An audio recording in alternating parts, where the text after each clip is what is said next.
Hello students, आज हम अगत तंत्र का पहला चैप्टर स्टार्ट कर रहे हैं, कंसेप्ट्स ऑफ अगत तंत्र। अगत तंत्र की निरुक्ति। अगत तंत्र दो शब्दों से मिलकर बना होता है, अगत और तंत्र। अगत अगत गद शब्द गद धातु में अच प्रत्यय लगाने से बना है, जिसका अर्थ होता है रोग, पीड़ा या विष। गद में उपसर्ग लगाकर अगत बनता है, जिसका अर्थ है ऐसा कोई पदार्थ जिस पर विजय प्राप्त की जा सके। पर्याय। अमरकोश में भेषज, औषधम, भैषज्य, अगध और जायु को पर्यायवाची माना गया है। तंत्र। त्रायते शरीरम अनेन इति तंत्रम, अर्थात जिसके द्वारा शरीर की रक्षा की जाए उसे तंत्र कहते हैं। अगत तंत्र की परिभाषा। अगत तंत्र नाम सर्प, कीट, लूता, मूषक आदि दष्ट विष व्यंजनार्थम विविध उपसंयोग उपशमनार्थम च, अर्थात अगत तंत्र आयुर्वेद की वह शाखा है जिसमें सर्प, कीट, लूता, मूषक आदि के दष्ट से उत्पन्न हुए विष एवं विविध प्रकार के विषों, स्वाभाविक, कृत्रिम एवं संयोगज से प्राणियों में उत्पन्न हुए लक्षणों के शमन के लिए चिकित्सा की जाती है। विष की निरुक्ति।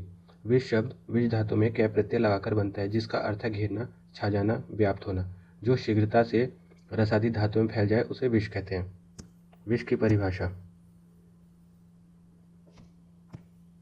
जो द्रव्य प्राणियों के आभ्यंतर एवं बाहरी तंत्र के संपर्क में आकर शरीर में शीघ्रता से प्रवेश कर विषाद दुख पैदा करता है या उसके प्राणों का नाश कर लेता है, विष कहलाता है।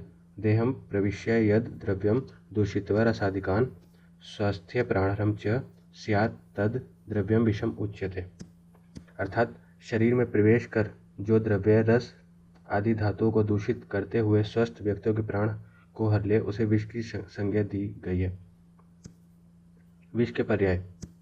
विष, कालकूट, गर, रसायन, घोर, विषाद और हलाहल। विषगति। जांगम स्याद अधोभागम ऊर्ध्वम तो मूलजम तस्मात् दष्ट विषम मौलम हंति मौलम च दष्टजम, अर्थात आचार्य चरक के अनुसार जांगम विष का सेवन करने के बाद शरीर में उसकी गति अधोगामी होती है तथा स्थावर विष का सेवन करने पर उसकी गति ऊर्ध्वगामी होती है। अब स्थावर विष के अंतर्गत पेड़ पौधे आते हैं। पेड़ पौधे ऊपर की ओर गति करते हैं, तो इसकी ये ट्रिक है कि पेड़ पौधे ऊपर की ओर गति करते हैं, तो जिससे इसका विष भी ऊपर की ओर गति करता है, और जांगम विष इसका अपोजिट लिख देना। गंगाधर राय ने इसके विपरीत बताया। विष के गुण। आयुर्वेद में विष के 10 गुण बताए गए हैं, जिसका मनुष्य के शरीर पर विशेष प्रभाव पड़ता है, जो कि निम्नलिखित है। लघु रुक्षम आशु विशदम व्यवायी तीक्ष्णम विकासी सूक्ष्म च उष्णम निर्देश रस्यम च दशम गुणम मुक्तिम तज्य, अर्थात लघु, रुक्षम, आशु, विशद, व्यवायी, तीक्ष्ण, विकासी, सूक्ष्म, उष्ण और अनिर्देश रस, अर्थात जिसके रस का पता न हो। अब देखते हैं इसमें कौन कौन से आते हैं। पहला है लघु, जो शरीर में लघुता जाकर लघुता पैदा करे, लेखन कर्म करे और शरीर की क्रियाओं में तीव्रता लाए, उसे लघु कहते हैं। सेकंड नंबर रुक्ष, जो शरीर में जाकर रुक्षता पैदा करे, जड़ता एवं बल को कम करता है, अत्यधिक बात कारक और स्तंभन पैदा करता है, उसे रुक्ष कहते हैं। थर्ड आशु, शरीर में जाकर जल्दी से फैल जाए उसे आशुकारी या आशु कहते हैं। फोर्थ नंबर विशद, शरीर में जाकर दोष धातु मल को स्वच्छता और विमलता प्रदान करे तथा स्नेह का शोषक होता है, स्नेह अंश का शोषक होता है। फिफ्थ व्यवाई, बिना पके ही शरीर में फैल जाता है, उसे फिर उसका पाचन हो, उसे व्यवाई कहते हैं। तीक्ष्ण, जो शरीर में जाकर शीघ्रता से काम करता है, शरीर में दाह पाक और लेखन का काम करे, उसे तीक्ष्ण कहते हैं। सेवंथ विकासी, समस्त शरीर में व्याप्त होकर ओज धातु को सुखाकर शरीर के रस से वीर्य आदि धातुओं को अलग करके संधि बंधनों को ढीला करता है, उसे विकासी कहते हैं। सूक्ष्म, शरीर के सूक्ष्म से सूक्ष्म छिद्रों में प्रवेश कर अपनी क्रियाओं को तेजी से करता है, सूक्ष्म कहते हैं। नाइन्थ उष्ण, शरीर में जाकर उष्णता पैदा करे, सार, पाचक, तृष्णा, दाह और स्वेदजनक हो, उसे उष्ण कहते हैं। अनिर्देश्य, जिसके रस को प्रायः बताया नहीं जा सकता, उसे अनिर्देश्य रस कहा जाता है। आचार्य सुश्रुत के अनुसार रूक्षम उष्णम तथा तीक्ष्णम सूक्ष्म आशु व्यवायी च विकासी विशदम चैव लघुपाकी च तस्मृतम। आचार्य सुश्रुत ने आचार्य चरक द्वारा बताए गए गुणों का वर्णन किया है, केवल अनिर्देश्य रस के स्थान पर अपाकी शब्द का प्रयोग किया है, जिसे शरीर की अग्नि ना पचा सके। या जिसके शरीर में प्रविष्ट होकर शीघ्र पाचन ना हो सके उसे अपाकी कहते हैं। मध्य के गुण। मध्य के गुण जनरली विष के गुण के समान ही होते हैं। लघु उष्ण तीक्ष्ण सूक्ष्म अम्ल व्यवायी आशु च रूक्षम विकाशी विषदम मध्य दशम गुण स्मृत। लघु उष्ण तीक्ष्ण सूक्ष्म अम्ल व्यवायी आशु रूक्ष विकाशी विशद गुण मध्य के 10 गुण बताए गए हैं। ओज। ओज के गुण। ओज के गुण विष और मध्य के अपोजिट होते हैं। गुरु शीत मृदु श्लक्षण बहलम मधुरम स्थरम प्रसन्नम पिच्छिल्लम स्निग्धम ओजो दशम गुणम स्मृत। अर्थात गुरु शीत मृदु श्लक्षण बहल मधुर स्थिर प्रसन्न पिच्छिल स्निग्ध गुण ओज के गुण होते हैं। अब इनकी तुलना। विष मध्य और ओज इन दोनों के सेम होते हैं और ये अपोजिट होता है।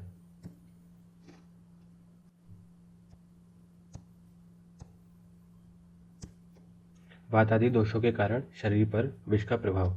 यदि वात के स्थान में विष पहुंच जाए तो मोह अरति मूर्छा गलग्रह पिपासा मुखफेन छर्दी आदि रोग उत्पन्न होते हैं। पित्त के स्थान पर यदि विष पहुंच जाए तो कास ज्वर क्लम दाह तमस अतिसार आदि रोग उत्पन्न होते हैं। यदि कफ के स्थान में विष पहुंच जाए तो श्वास कंडू गलग्रह लाला प्रसेक वमन आदि लक्षण दिखाई देते हैं। विष के भेद। आयुर्वेद में विष को 2 भागों में बांटा गया है, अकृत्रिम विष तथा सेकंड कृत्रिम विष। अकृत्रिम विष। जो विष अपने मूल स्वरूप में ही पाया जाता है उसे अकृत्रिम विष कहते हैं। यह 2 प्रकार के होते हैं, स्थावर विष जंगम विष। स्थावर विष जो स्थावर रूप में अर्थात एक जगह स्थान पर पाए जाते हैं ऐसा वो स्थावर विष बोला जाता है। स्थावर विष को वानस्पतिक विष मूलज विष तथा स्थिर विष भी कहा जाता है क्योंकि ये अपने स्थान पर ही स्थित होते हैं। इसके आगे 2 भेद हैं, वानस्पतिक विष खनिज विष। वानस्पतिक विष जो विष हमें पेड़ पौधे से प्राप्त होते हैं उसको वानस्पतिक विष कहा जाता है, जैसे वत्सनाभ अर्क लांगली स्नोही आदि। खनिज या धातुज विष जो विष खनिज और धातुओं से मिलते हैं उन्हें खनिज या धातुज विष कहा जाता है, जैसे पारा वंग आदि। सेकंड जंगम विष। यह विष जंगली जंतुओं से प्राप्त होता है, उसे जंगम विष कहा जाता है। इसे दष्टा विष या चेतन विष भी कहा जाता है। इसमें सांप बिच्छू चूहे मकड़ी आदि होते हैं। सेकंड होता है कृत्रिम विष। जो विष 2 या 2 से अधिक द्रव्यों के भौतिक या रासायनिक संगठन से मिलकर बनते हैं उसे कृत्रिम विष कहा जाता है। यह भी 2 प्रकार के होते हैं, पहला गर्विष दूसरा दूषी विष।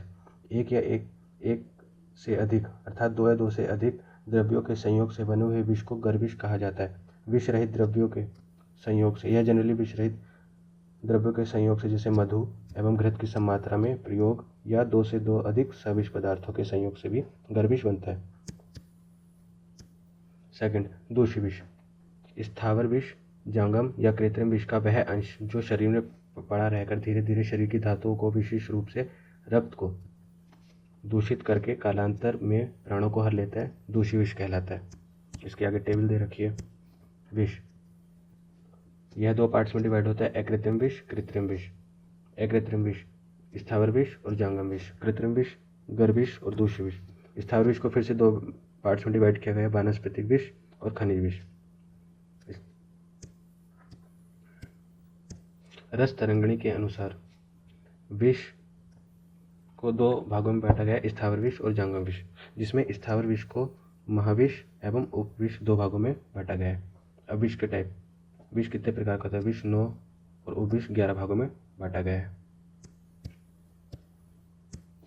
विष के प्रकार 9 भागों में विष को बांटा गया है। हलाहल कालकूट श्रृंगा प्रदीपन है सौराष्ट्र को ब्रह्मपुत्रो हरिद्रा सक्तुस्तथा वत्सनाभ इति ज्ञेय विष अभिभेदा नवी नव रसे रसायनदो च वत्सनाभ प्रशस्यते। हलाहल अर्थात हलाहल कालकूट श्रृंग प्रदीपन सौराष्ट्र का ब्रह्मपुत्र हरिद्रा सक्तुक वत्सनाभ की गणना विषयों में की जाती है। इन 9 में रसायन एवं रसक्रिया हेतु वत्सनाभ सर्वश्रेष्ठ माना गया है। उपविष। उपविष को 11 भागों में बांटा गया। विष तिंदुक बीजम च तु अहिपेनश्च रेचकम धतुर बीजम विजय गुंजा भल्लातक अर्क क्षीरम स्नूहि क्षीरम लांगली करवीरम समख्यातो गणम वयम तु बुद्ध रूप विष अभिधेय।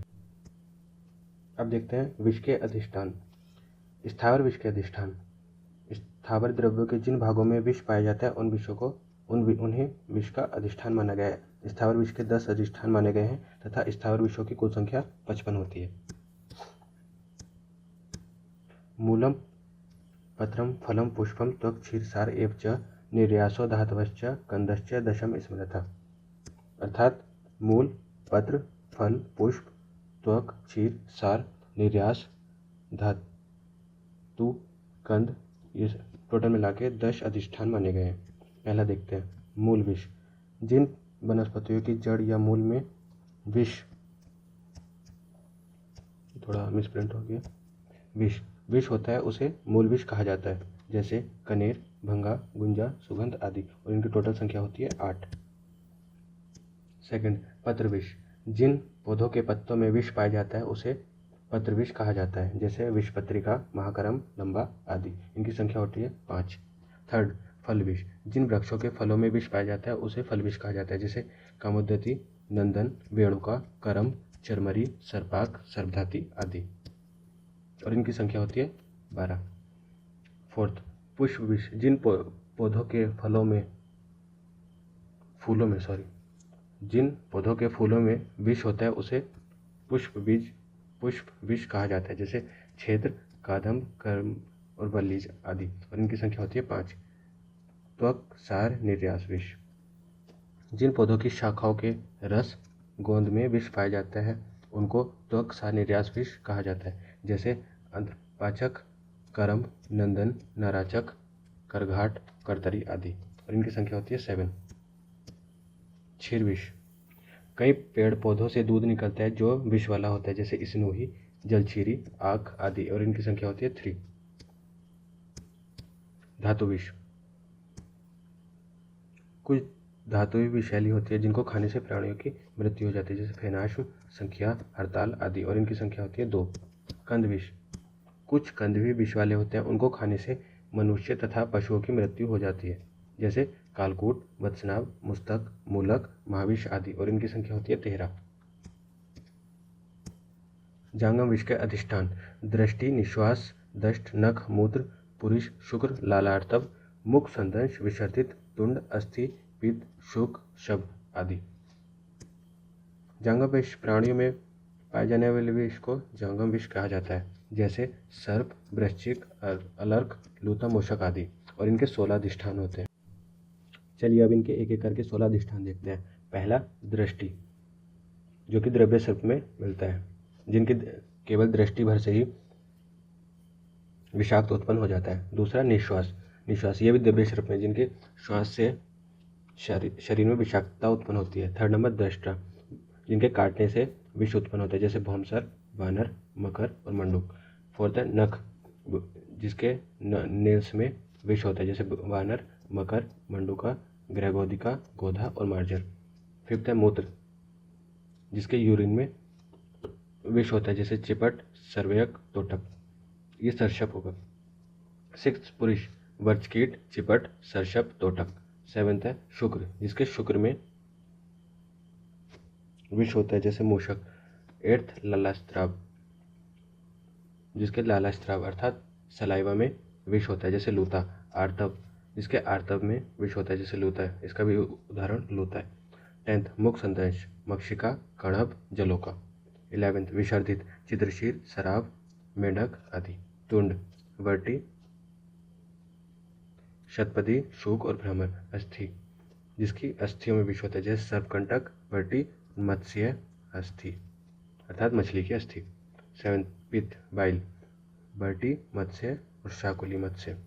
शूक स्टिंग होता है, वर्टी, शतपदी, शूक और भ्रमर। और शव, डेड बॉडी, कीट और सर्प।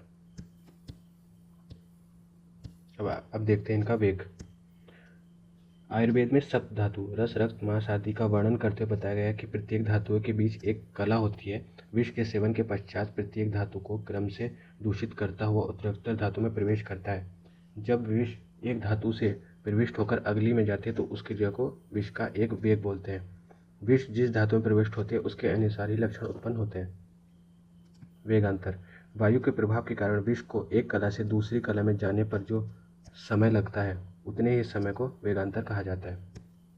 विष के वेग, आचार्य सुश्रुत ने विष के 7 वेग तथा चरक ने 8 वेग बताए गए। अब विष के वेग के लक्षण देखते हैं। ये आचार्य चरक के अनुसार है। प्रथम वेग, रस धातु की दुष्टि होने के कारण प्यास, मोह लगती है, दांत खट्टे हो जाते हैं, मुख से लाला स्राव, वमन, सुस्ती आदि लक्षण पैदा होते हैं। द्वितीय वेग, रक्त धातु को दूषित करके शरीर पर व्रण विकृत हो जाता है, जिससे सिर दर्द, चक्कर आना, कपकपी, बेहोशी और जंभ आदि रोग उत्पन्न होते हैं। तृतीय वेग के लक्षण, विष द्वारा मांस धातु के दुष्ट होने पर शरीर पर गोल गोल चकत्ते पड़ते हैं, जिससे कंडू, शोथ, कोष्ठ आदि लक्षण प्रकट होते हैं। फोर्थ वेग के लक्षण, वात आदि दोष के दुष्ट होने पर वमन, दाह, अंगों में दर्द, मूर्छा होती है। पंचम वेग के लक्षण, दृष्टि मंडलों के दुष्ट होने पर नीले वर्ण की दिखाई देती है और आंखों के अंदर अंधेरा छा जाता है। षष्ठ वेग, हिचकियाँ होने लगती है।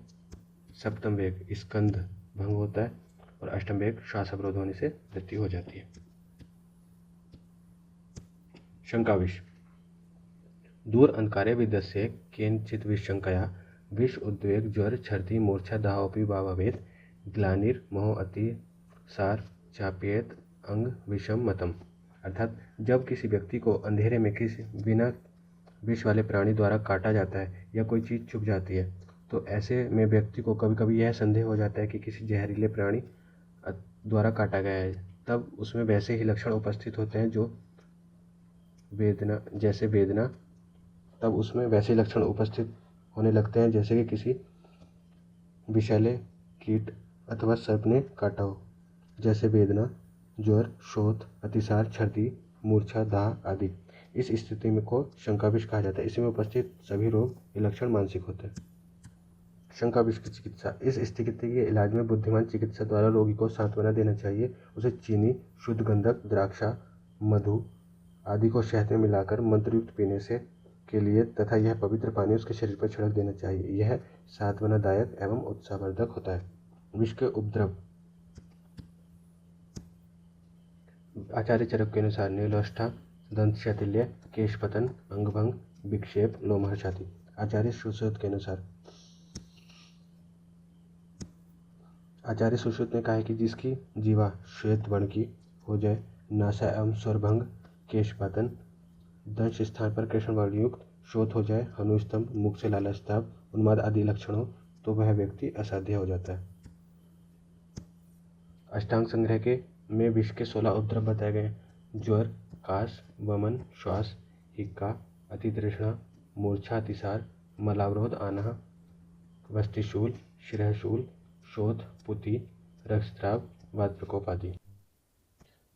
चलिए अब इसका मॉडर्न पार्ट देखते हैं। इसमें बस मुझे 3 ही टॉपिक इंपॉर्टेंट लगे, poison, toxin and venom.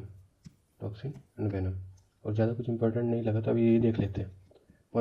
Poison is either a natural or synthetic chemical compound which able to produce a fatal effect on living cell or body when adequate amount are taken or given. Example: arsenic, mercury, polonium, or drugs at overdose as well as toxin. Second, toxin formed within living cells or organism and cause injuries, hamper normal biological function in living organism and microorganism. Example: botulinum toxin A and B and amatoxin. And third, venom, poisonous secretion of an animal. Example: venomous animal like snake, insect. Poison और venom में बस एक ही difference होता है कि poison खुद से inhale किया जाता है या खुद से खाया जाता है और वेनम किसी इंसेक्ट या स्नेक द्वारा बाइट किया जाता है।